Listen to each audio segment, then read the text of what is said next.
Hello students, so today we are going to start our first chapter of democratic politics, okay, political science book of class 10th. Okay, the first chapter is power sharing. Okay, this is about power sharing and we'll see in the chapter what does it mean, okay, and why do we need power sharing. So let's see what are the topics that we are going to study in this chapter. First, case study of Belgium and Sri Lanka देखेंगे, उस case study में क्या है आगे, ठीक है। लेकिन इन सब से पहले हम रिकैपिचुलेशन करेंगे बच्चों, ठीक है, समराइज करेंगे, ठीक है, रिवाइज करेंगे कि डेमोक्रेसी का मतलब क्या होता है, ठीक है, उसको मैंने यहाँ इंक्लूड नहीं किया है। तो उसके बाद जो है केस स्टडीज हम बेल्जियम और श्रीलंका का पढ़ेंगे, देखेंगे कि उसमें क्या है, क्या मैसेज दिया जा रहा है। उसके बाद why power sharing is desirable, है ना, पावर शेयरिंग की नीड क्या है डेमोक्रेसी में, उसकी बात करेंगे। और उसके बाद पावर शेयरिंग के कितने टाइप्स हैं, है ना, कितने फॉर्म्स हैं, कितने कितने तरीके से जो है पावर शेयरिंग एक डेमोक्रेसी में की जा सकती है, उसकी बात करेंगे, ठीक है। तो सबसे पहले हम रिकैपिचुलेशन करेंगे बच्चों की डेमोक्रेसी क्या है, व्हाट इज डेमोक्रेसी, ठीक है। तो उसके कुछ फीचर्स को ये डायग्राम जो है बच्चों वो यहाँ पे समराइज कर रहा है, जैसे इक्वालिटी होनी चाहिए, इंडिविजुअल फ्रीडम होनी चाहिए, फ्री इलेक्शन होना चाहिए, पॉलिटिकल पार्टिसिपेशन होना चाहिए, मतलब वोटिंग लोग करेंगे, ठीक है, मेजॉरिटी रूल जरूरी नहीं है, ठीक है, लेकिन ठीक है, popular representation, limited government, peaceful change of government change होने में कोई दिक्कत नहीं होनी चाहिए, ठीक है, फ्री प्रेस, ठीक है, जुडिशरी का जो है इंडिपेंडेंट होना चाहिए, ठीक है।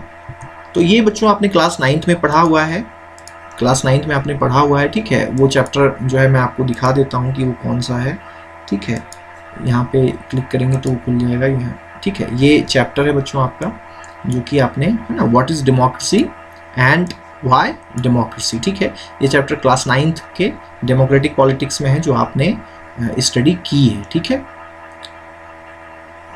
ये हैंग हो गया, तो तब तक के लिए आप थोड़ा रिकैपिचुलेट कीजिए, थोड़ा रिकॉल करने की कोशिश कीजिए कि डेमोक्रेसी का क्या मतलब था, ठीक है। तो देख लेते हैं हम यहाँ पे क्विकली, थोड़ा सा जो है हम गो थ्रू करेंगे इसमें डेमोक्रेसी का जो डेफिनेशन है, ठीक है। तो ये सिंपल डेफिनेशन है, कई डेफिनेशंस हैं, बट हम जो है नीचे जहाँ पर एक तरह से समरी टेबल बना हुआ है वहाँ पे जाएंगे, ठीक है। तो डेमोक्रेसी क्या है, वो सारी चीज़ें डेमोक्रेसी हैं यहाँ पर, ठीक है। तो डेमोक्रेसी क्या है बच्चों, डेमोक्रेसी इज एवरीथिंग जो यहाँ पे लिखी हुई है, ठीक है। क्या क्या, डेमोक्रेसी जो है रूल ऑफ लॉ, कि किसी व्यक्ति का रूल नहीं होगा, है ना, जो नियम कानून हम बनाएंगे उसके अनुसार जो है क्या होगा, हम कंट्री में रूल करेंगे। रिस्पेक्ट फॉर राइट्स, अगर कुछ राइट्स हमें मिले हैं तो उसका सम्मान गवर्नमेंट करेगी, ठीक है, और लोग भी करेंगे, ठीक है, हम एक दूसरे के राइट्स का सम्मान करेंगे।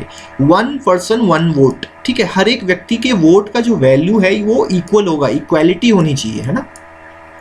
फ्री एंड फेयर इलेक्शन, जहाँ पे इलेक्शन जो है फ्री एंड फेयर हो, अच्छे से हो, ठीक है, इलेक्शन में कोई करप्शन ना हो, ठीक है। उसके बाद major decisions taken by elected leaders, ऐसा ना हो कि आर्मी वहाँ पे डिसीजन ले रही हो, ठीक है, जिनको हमने इलेक्ट किया है, एमएलए एमपी बनाया है, वही डिसीजन लें उस देश के बारे में, उस स्टेट के बारे में। तो ये सारे फीचर्स जहाँ पर होंगे उसको हम बोलेंगे क्या, डेमोक्रेसी, ठीक है। और डेमोक्रेसी क्यों जरूरी है बच्चों, ठीक है, क्यों इस तरह का जो एक फॉर्म ऑफ गवर्नमेंट है वो क्यों बेटर है, क्या इसके फीचर्स हैं, क्या मतलब अच्छाइयाँ हैं, ठीक है। तो वो यहाँ पर देख लेते हैं, ठीक है, कि आर्गुमेंट्स फॉर डेमोक्रेसी, ठीक है, कि डेमोक्रेसी होने से क्या फ़ायदा होता है। तो पहला कि democracy is a better government because it is more accountable form of government, है ना, ये लोगों के प्रति उत्तरदायी है, ठीक है।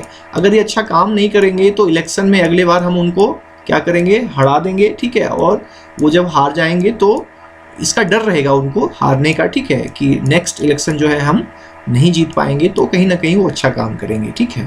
तो अकाउंटेबल है, ठीक है, ऐसा नहीं है कि कुछ भी करेंगे और उनको कोई पूछने वाला नहीं है, तो ऐसा नहीं है, ठीक है।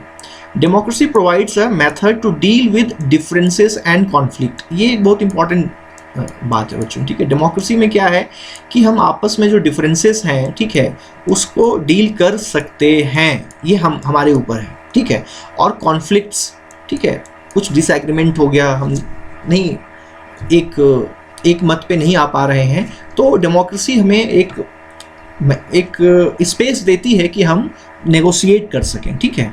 लेकिन देखेंगे इस चैप्टर में जो पावर शेयरिंग है उसमें कि जो डेमोक्रेसी ये नहीं करेगी वहाँ पे क्या प्रॉब्लम्स हो जाएंगे, और जो डेमोक्रेसी जो है वो कॉन्फ्लिक्ट और डिफरेंसेस को रिजॉल्व करने की कोशिश करेगी वहाँ पर क्या क्या अच्छी चीज़ें हो सकती हैं, ठीक है।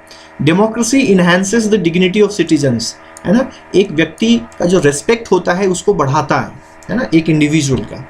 And democracy is better than other forms of because it allows to correct its own mistake, ठीक है।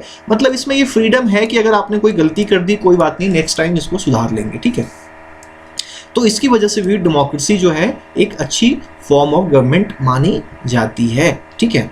तो ये था हमारा रिकैपिचुलेशन कि डेमोक्रेसी क्या है और डेमोक्रेसी क्यों अच्छी गवर्नमेंट है अदर फॉर्म्स ऑफ गवर्नमेंट से, ठीक है बच्चों। तो हम अपने स्लाइड पे आ जाते हैं यहाँ पर।